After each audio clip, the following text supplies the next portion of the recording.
Welkom by Oop Gesprek vir die van julle wat nou sopas weer ingeskakel het by ons. Dit is so voorreg altyd om agter hierdie mikrofoon te sit. Wat 'n seëning het ons nie, Wilma, dat ons op die lug weer kan gesels met mekaar. En daar gee ek ons baie spesiale gas van vandag se naam al reeds weg. Voordat ek net vir Wilma aan die woord stel, wil ek net weer ons nommer vir julle gee. Dis 060 248 1172. So Wilma van Tonder, baie welkom by Oop Gesprek. Baie dankie Andina, dis lekker om altyd met jou te gesels en vandag net met klank ook baie goed. Ja, nee, dit is wonderlik wat die Here vir ons gee om mee te werk, nê. Nou ek wil net so kort, ekskuus ek val jou nou in die rede, maar ek wil net so kort opsommetjie gee van jou as mens Wilma en ek beskou jou as 'n baie uitsonderlike vrou. Jou agtergrond is baie spesiaal. Jy's welbelese en berese, maar die beste van jou eienskappe is jou absolute toewyding aan die Here. Jy woon tans in Southport aan die Suidkus. Ja, ons het so 'n jaar gelede van Pretoria af hiernatoe getrek en op die oomblik is ek in 'n warm vertrek sonder my ligreëling aan, want anders maak dit 'n groot lawaai en ek sweet want dit is regtig warm hier. Ons waardeer die moeite wat jy doen om met ons te gesels, hoor. Ek kan dink dit is warm daar. Mis jy enigstens vir Pretoria? Verskriklik. Ek mis my vriende, Ja. my sissies en ek moet sê ek mis die vars groente en vrugte by die winkels, want dit is nie wonderlik O, hier nie. regtig. Ai, liewe mens, ek dink is weer tyd dat julle kom kuier, want weet jy hoe mis ek ons saam sing en saam musiek maak? Absoluut, Dit is absoluut. so Weet, ek mis spesiaal. dit baie. Ja, ek dink ons moet 'n plannetjie maak, hoor, dan kan julle bietjie kom kuier aan hierdie kant. Wilma, ek wil net graag hê ons luisteraars wat nou nie ingeskakel het nie heel moontlik ons eerste onderhoud gehou as alreeds 'n jaar of wat terug. As jy net vir hulle net so kort opdatering van jou agtergrond kan gee. So kort skets van jou lewensverloop tot dusver. Goed. Ek was 'n baie jong bruid van 19 jaar oud in my eerste huwelik. Pas na ons huwelik is ons oorsee gestuur. Hy was 'n diplomaat met die departement van handel en nywerheid verteenwoordig en ons was van 1983 tot 1997 was ons in die buiteland feitelik aan mekaar. Daar was 'n tydperk van 'n bietjie meer as 'n jaar wat ons terug was in Suid-Afrika. Ons het in lande soos Hongarye, Italië, Australië en Nederland gewoon. Wat 'n En voorreg. toe het ons, ja, dit was wonderlik en toe het ons toe ons terugkom Suid-Afrika toe, het ons Weskus toe gegaan en daar het ek begin om 'n Global Mission Pioneer te wees. Ek het die hele Weskus omgewing van Saldanha Bay tot by Hopefield het ek gewerk en evangelisasie gedoen. Dit was fantasties. En toe ons kinders nou so 'n bietjie groter word en met hoërskool toe gaan, het ons Somerset West toe getrek sodat hulle daar in 'n geestelike omgewing kan hoërskool en universiteit toe gaan. En ja, dit was my vroeë lewe. En toe ek en my tweede man getroud is, het ons hier gekom na Pretoria en ek het aangegaan met my evangelisasiewerk. Dit was nog altyd dit wat ek voel die Here my voorgeroep het. En nou ja, na 16 jaar is ons nou hier in Southport op die KwaZulu-Natal se suidkus. Wilma, jou hart klop baie sterk vir evangelisasie, maar net voordat ons by daai onderwerp kom en ek kan nie wag dat jy met ons gesels daaroor nie. Jy het vir my op 'n stadium genoem dat jy het getrek vanuit Pretoria nou na die suidkus waar jy nou is, sonder dat jy geweet het hoe lyk jou nuwe plek. Jy het eenvoudig net ingepak, jou hondjies gevat en gegaan want jy het gevoel die Here het jou julle gelei. Ja, absoluut. Jy weet, dit sou nie my keuse gewees het om Natal toe te trek nie. Ek is nie baie lief vir Natal nie, want ek hou nie van die humiditeit en die hitte O, die nie. hitte. Ja, maar jy's lief vir die see, nê? Ja, ek is 'n mens wat gou warm kry, so ek sou Alaska toe kon trek of Switserland toe of een van daai koue plekke. Maar as die Here vir 'n mens sê, hier moet jy gaan, dan moet jy dit doen. En dit was die verhaal van my lewe nog altyd.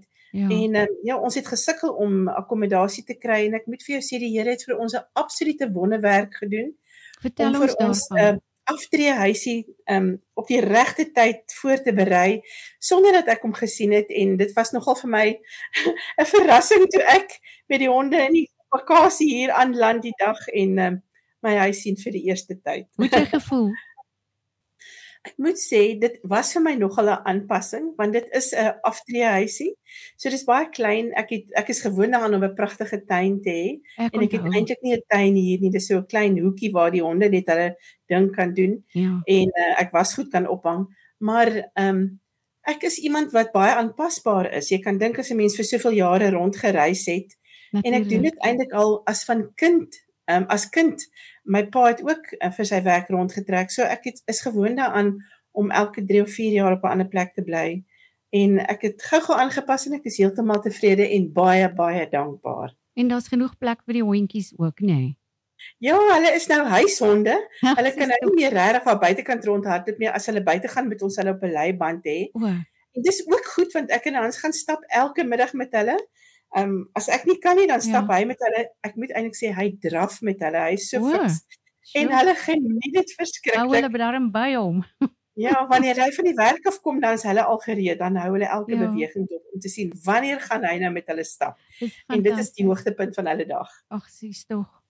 Wilma, wat vir my regtig baie interessant is dat jy het 'n hart vir evangelisasie en Bybelstudies natuurlik. Ek meen die twee gaan hand aan hand, nê. Nee. Maar daar waar jy nou bly, werk jy spesifiek met die bejaarde mense ook, as ek reg onthou. Ja, jy weet toe ons hiernatoe gestuur is deur die Here, het Hans geweet wat die Here van hom gaan verwag. En ek het gesit in my huisie en nie eintlik geweet wat gaan ek doen vir die Here nie. En ek is nie 'n ou wat daarvan hou om onaktief te wees nie. Ek kan nie op my stoel sit en hikkel die hele dag nie. Ek is baie lief daarvoor om kreatief te wees, maar ek voel ek moet my verstand ook besig hou. En ek het gaan kennis maak met die bejaardes en betrokke geraak by hulle, vriende gemaak met hulle.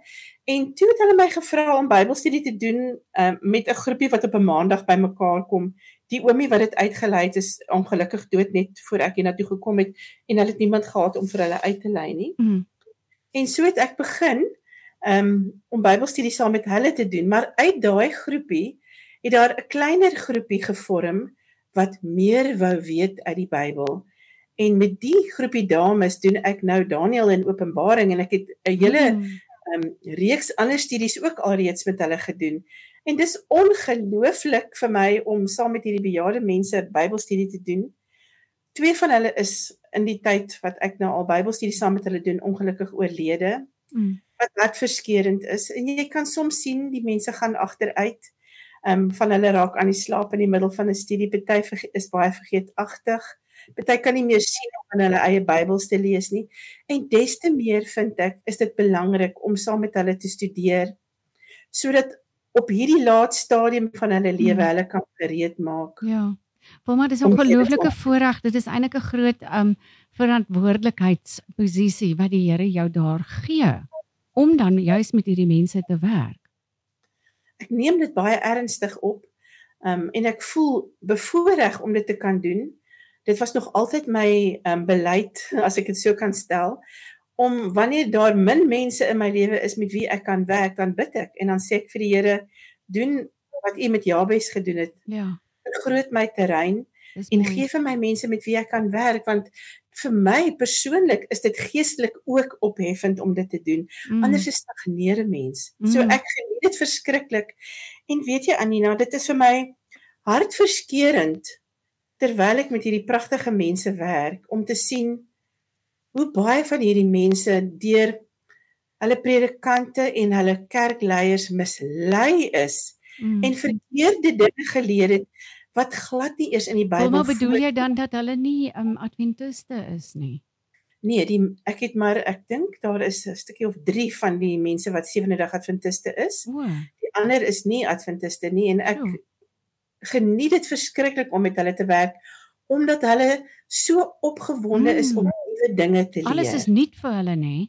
Alles is nuut vir hulle en dit is fantasties. Ook skokkend vir party van hulle en jy kan dink, as jy 85, 86 is dit nie altyd maklik vir jou om 'n nuwe leerstelling te aanvaar, want jy hou nogal glad vas aan jou tradisie. Ja. So daar is baie uitdagings, maar hierdie mense het die Here lief. Het jy al moeilike situasies Besef beleef dat hulle met tyd hierdie min is. Het jy al moeilike situasies beleef met hierdie uitdagings? Baie, absoluut, ja. Een van die Direkte dames se konfrontasie? seun is 'n predikant en hy het sy eie gemeente en sy is natuurlik baie lojaal aan hom. So dit is baie moeilik om op 'n mooi manier oor te dra, maar wat jou seun jou leer is nie reg nie. En 'n mens moet baie versigtig wees dat jy nie mense seermaak en aanstoot gee op 'n manier wat hulle dan weghou van Bybelstudie nie. So jy wil nie iemand blok nie, jy wil hulle nooi om meer te kom kyk en lus maak om meer uit te vind. Weet jy, ek sit so en dink, Wilma, daar's hierdie pragtige lied, ek ken nou nie sy Afrikaanse titel nie, maar in Engels is dit Fill My Cup, Lord. En ek sit en dink dat, jy weet, as mens so intensief met mense werk, en as hulle nou op daai ouderdom, enige ouderdom eintlik, hoor van die boodskap, nê, en die hele proses om saam met hulle deur dit te werk, dinge wat splinternuut is, dan maak dit 'n mens moeg. Dit in 'n sin voel jy word ook jou gees betaal 'n prys. 'n Mens word moeg. My volgende vraag is, hoe hou jy jou eie beker vol? Jy weet, Anina, wat ek lank terug besef het, is dat ek moet my eie stilte tyd, my eie gebedstyd, my eie studietyd persoonlik vir myself moet ek definitief gereeld doen. Dis baie maklik, ek ken die Bybel. Ek kan vir enige iemand 'n studie gee nou op hierdie oomblik dadelik, maar ek moet vir my eie gees vernuwing kry aan die voete van die Here. Ek doen dit deur middel van musiek. Ek is baie lief vir musiek. Ek doen dit deur middel van Bybel lees, net stil te sit en te mediteer. Ek hou daarvan om tyd in die natuur deur te bring. Maar vir my is 'n wonderlike tyd net om soos mense in Engels te sê, to explore the Bible. Ek is dol daaroor net om te gaan kyk na interessante dingetjies in die Bybel. En vir myself het ek 'n spul notaboekies oral in my huis, waar ek houdend aantekeninge maak. Waar ek ook al is, maak ek aantekeninge. En as ek die dag lus is om nou regtig van Bybelstudie te doen, soms is dit in die nagtelike ure as ek nie kan slaap nie, dan vat ek 'n boekie en ek vat my Bybel en ek maak aantekeninge en so voel ek weer asof ek nuwe krag gekry het by die Here. Doen jy dit dan op 'n daaglikse basis, Wilma? Want baie keer sleep die lewe, 'n mens moes teen 'n ongelooflike spoed, nê, en as jy weer jou oë uitvee, dan is daar 'n week verby en mense het nie regtig hierdie absolute heerlike, intense tyd met die Here spandeer soos wat jy nou vir ons beskryf het nie. Ek moet vir jou sê, dit is my grootste uitdaging in die lewe. Dit is regtig my grootste uitdaging in die lewe, omdat ek soveel tyd spandeer om voor te berei om aan ander mense die woord van die Here te bring, want ek preek ook, ek bied lesstudie aan by ons kerk, so ek is baie betrokke om te leer, vir ander mense te leer.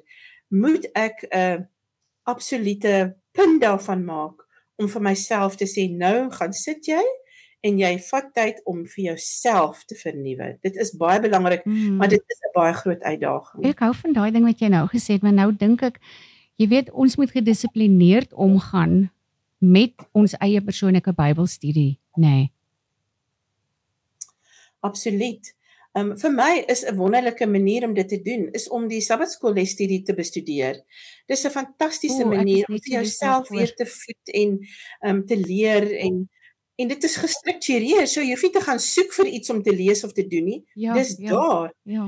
En jy weet, ons is so geseënd, Anina, in ons kerk is ons bederf met studiemateriaal wat skrik vir niks. Ons kan enige van ons studiemateriaal boeke net vat, soos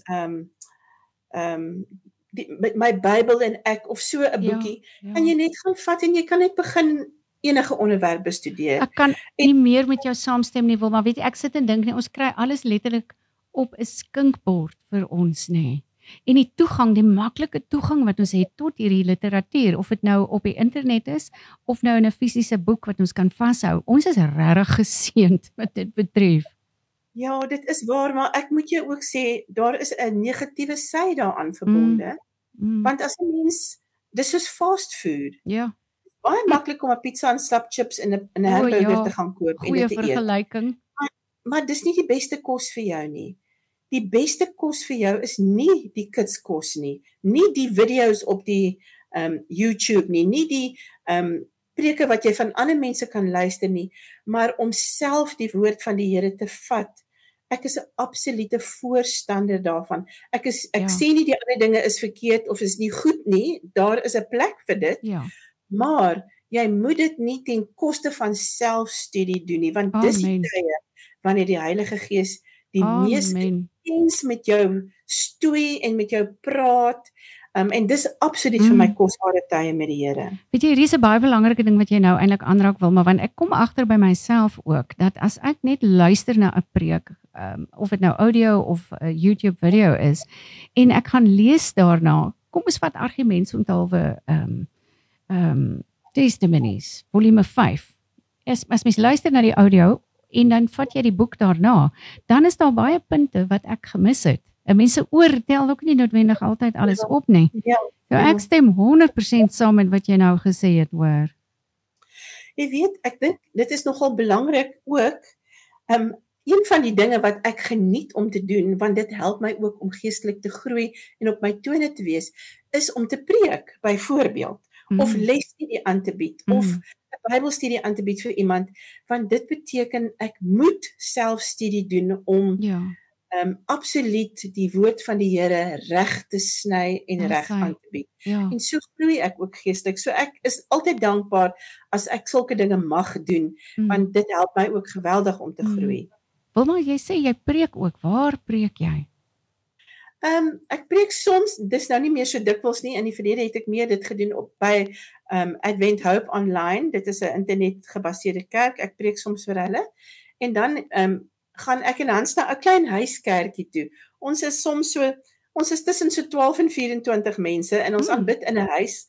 Ons hoop om baie gou vir ons 'n ou kerkie te hê waar ons kan gaan aanbid, maar ons aanbid op die oomblik in ons hoofouderling en haar man se huis, wat wonderlik is.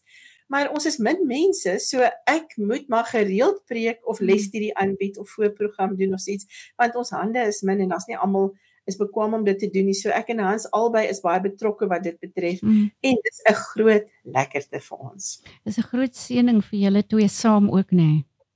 Ja, ek is regtig geseën om 'n man te hê wat ook hart en siel die Here dien en wat my aanmoedig om my gawes te gebruik vir die Here en tyd te spandeer. Jy weet, tot nou toe, vir die laaste 7 maande, het ons elke Sondagoggend by 'n groep Zulus gaan Bybelstudie doen, in 'n klein township hier naby ons. En my dierbare man gaan saam met my, hy offer sy Sondag op, hy offer sy tyd op, om saam met my te gaan as ek iewers moet preek of Bybelstudie doen, wat nou nie in ons omgewing is nie, dan gaan hy saam met my, hy moedig my aan, en ek is so dankbaar daarvoor. Dis fantasties, hoor. Wilma, hierdie Bybelstudies op Sondag, dit is nou by 'n ander denominasie, nê? Ja, dit was 'n ongelooflike storie gewees. Jy weet, wanneer die Here betrokke raak in 'n situasie, dan is dit eintlik ongelooflik. Kan ek 'n bietjie daarvan vertel? Asseblief, ja. Baie opgewonde. 'n Swart dame bel vir Hans by die Frail Care waar hy werk, en sy vra of sy kan kom begrafnispolisse verkoop aan die personeel. En hy sê toe, nee, maar kom, jy kan met hulle praat, hy sal reël dat sy met hulle kom praat, en sy kom toe, en sy praat met hom, en vra vir hom, wie hanteer die geestelike aspek van die samelewing in ons klein gemeenskap daar, en hy sê toe, my vrou hanteer dit, en plus ons het mense wat kom en preek, en so aan van ons kerk, en hy sê toe vir haar, maar ons, die gemeenskap behoort aan die Sewende Dag Adventiste Kerk, en ons bestuur die geestelike aspek daarvan. En toe is sy verskriklik opgewonde, want sy het groot geword by 'n ouma wat 'n lid was van die Sewende Dag Adventiste Kerk. Sure. En toe sy nou groter word, toe het sy bietjie afgedwaal en getrou met 'n man wat 'n pastoor is in 'n ander kerk, en sy het toe gaan studeer om ook 'n pastoor in daardie denominasie te wees. Nou, ek sal dit nou nie noem terwille van haar privaatheid nie. Ja. Maar toe sê sy vir my, vir Hans, kan sy my nie ontmoet nie, want sy voel nou dat die Heilige Gees vir haar sê, die mense in haar klein kerkie wat sy die herder van is, moet die waarheid leer. Ag, wonderlik. En so het dit gebeur dat ek nou na 'n klein township hier naby ons gegaan het op 'n Sondagoggend om Bybelstudie te doen. Nou dit was 'n geweldige uitdaging. Hoe ver is dit van jou af? Ag, dit is so 11 km, 12 O, km van ja. ons. So dis nie ver nie. Maar hulle het nie 'n kerk gebou nie. So daar moet 'n tent opgeslaan word. Dit kos geld vir die pastoor. Hy betaal dit uit haar sak uit. Sjoe. En dan omdat dit van die weer afhanklik is, as dit baie reën kan ons nie ontmoet nie. As die wind verskriklik waai, kan ons nie ontmoet nie. Ja. Partykeer daag die man nie op wat die tent moet opslaan nie, dan is daar nêrens om te sit en te aanbid nie. Of as daar 'n begrafnis is, dan gaan almal Oos-Kaap toe na die begrafnis toe. Ja. So dit was nogal 'n uitdaging vir my en Hans, omdat ons nie kontinuïteit kon kry nie. Ja. Hoeveel mense is betrokke by hierdie Bybelstudie? Dit was aan die begin 'n groterige groepie van so 24 mense. Ja, dis baie. 4 mense het opgedaag vir die Bybelstudie. Sjoe.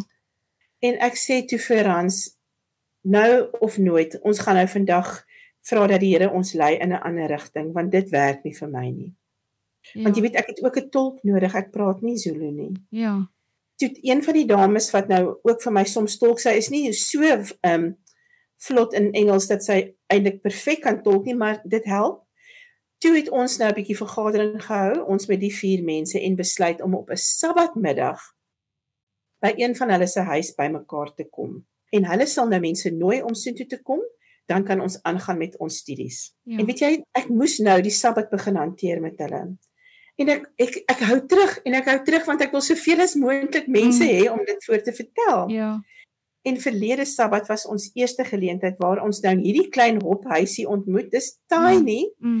En daar het 7 mense opgedaag. Ja, wonderlik. Ons is so dankbaar daarvoor. En terwyl ons daar sit, het die pastoor se seun wat gewoonlik vir my vertolk, het hy ingehardloop gekom en gesê, ek sien julle volgende Sabbat. Ek het 'n vergadering elders want hy het aansoek gedoen vir werk. Hy's 'n hoftolk. Hy het aansoek gedoen vir werk op 'n ander plek, maar hy sal van hierdie komende Sabbat sal hy daar wees. En ek het hierdie Sabbat die Sabbatstudie met hulle begin doen. Oh, wow, prys die Here daarvoor. Dis fantasties. Ja. Maar weet jy nie, ek sit baie keer en dink oor daai skrif wat sê van die een verlore skaapie. Die Here het die 99 gelos om daai enetjie te gaan haal, hoor. En kyk nou net hoe vermenigvuldig hy hierdie mense wat kom luister na julle, nê. Absoluut, ons glo dit gaan gebeur, maar ek is heeltemal bereid om dit vir een persoon te doen. Dit was nog nooit vir my 'n prioriteit om vir groot groepe mense te leer van die Here nie. Wie ook al wil, moet kom. Absoluut.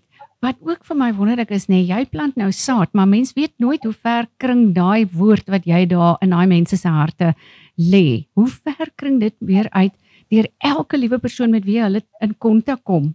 O, absoluut. Kan ek vir jou iets lees wat vir my baie moed gee wanneer dinge nie altyd vlot verloop wanneer jy met mense werk nie. Ja. Dit kom uit 1 Korintiërs 15 vers 58. Ek is seker jy ken dit. Dit sê, daarom my geliefde broeders, wees standvastig, onbeweeglik, altyd oorvloedig in die werk van die Here, omdat julle weet dat julle arbeid in die Here nie te vergeefs is nie. Men, dis pragtig. Wilma, dis 'n lieflike stuk om jou af te sluit daardie. Net voordat ons groet, gaan ek net vir jou vra wat julle toekomsplanne is en 'n laaste spesiale boodskap vir die mense wat luister vandag. Ons toekomsplanne is 'n bietjie duister, want Hans is nou al amper op aftree ouderdom en ons weet nie of hulle hom sal aanhou na aftree ouderdom of nie.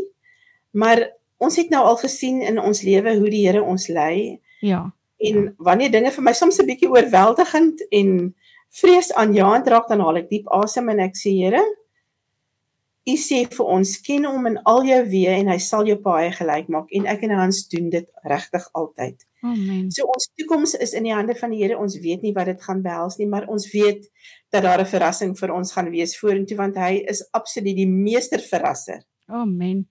En dit is dalk die gedagte wat ek by almal moet los vandag. Ons het nou gesels met Wilma van Tonder.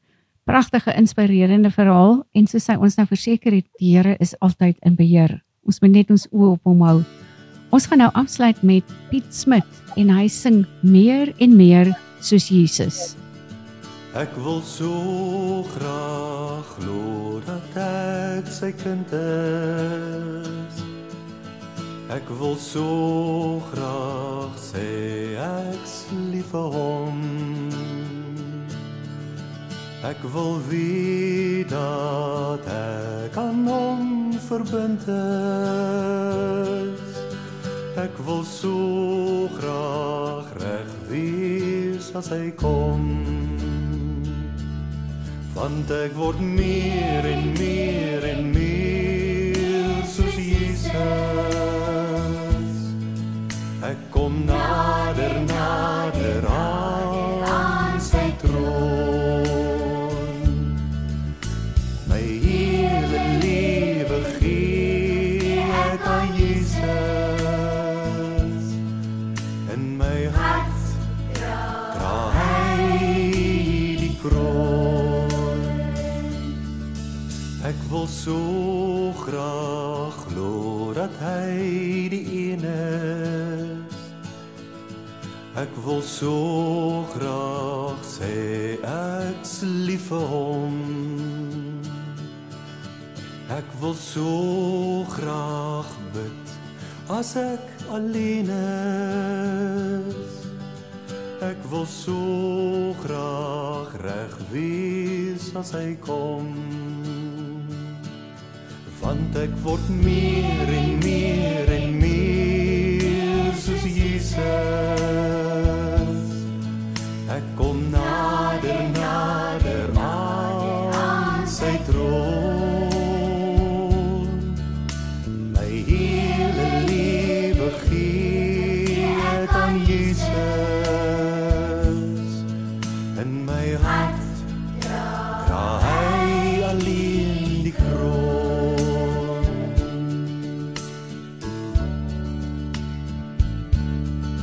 Ek wil glo dat Jesus altyd daar is. Ek wil so graag sê ek's lief vir hom. Ek wil glo dat die Bybel regtig waar is. Ek wil so graag reg wees as hy kom. Want ek word meer